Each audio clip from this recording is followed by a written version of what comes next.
Assalamualaikum warahmatullahi wabarakatuh.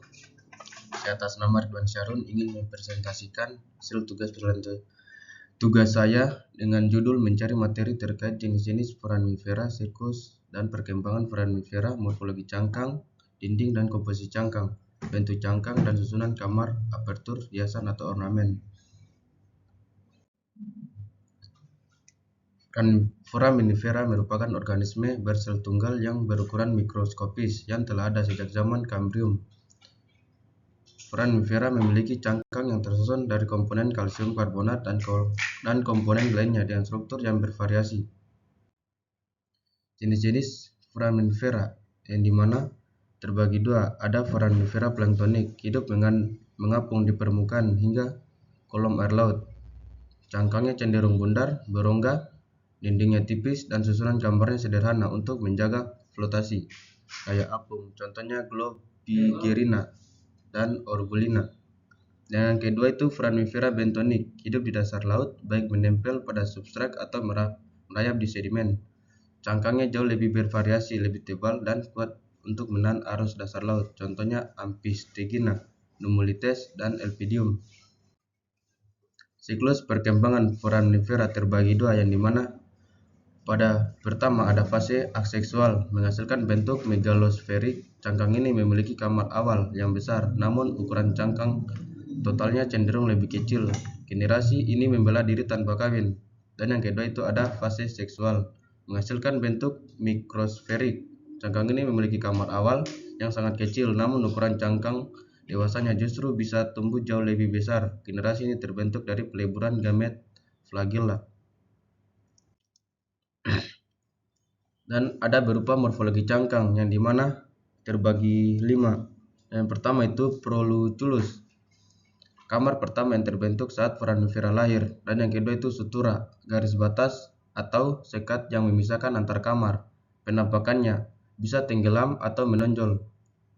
Dan ada kamar, ruangan tempat protoplasma hidup. Jumlahnya bertambah seiring perkembangan tubuhnya.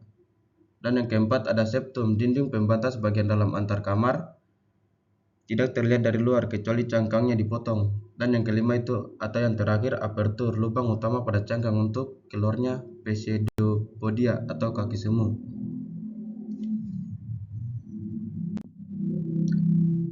Dinding dan komposisi cangkang. Dinding terbagi 3, yang dimana ada dinding tekstural terbuat dari material asing atau butiran pasir, fragmen cangkang lain, atau mika yang direkatkan oleh semen organik atau kalkarian, contohnya textularia.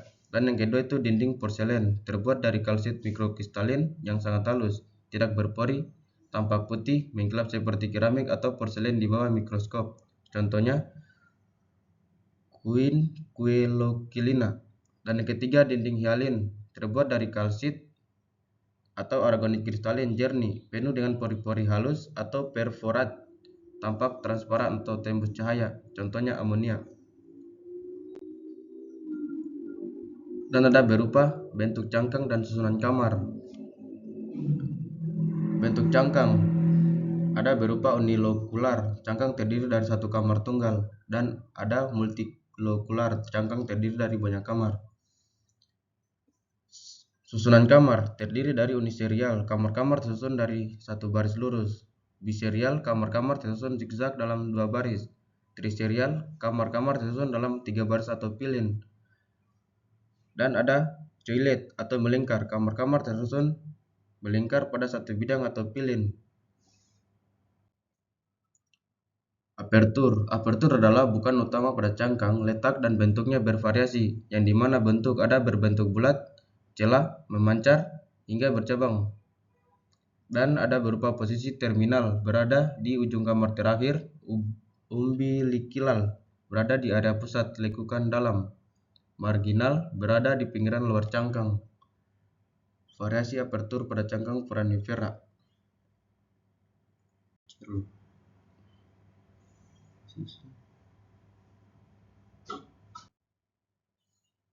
Terima kasih. Mungkin itu saja hasil presentasi dari saya. Assalamualaikum warahmatullahi wabarakatuh.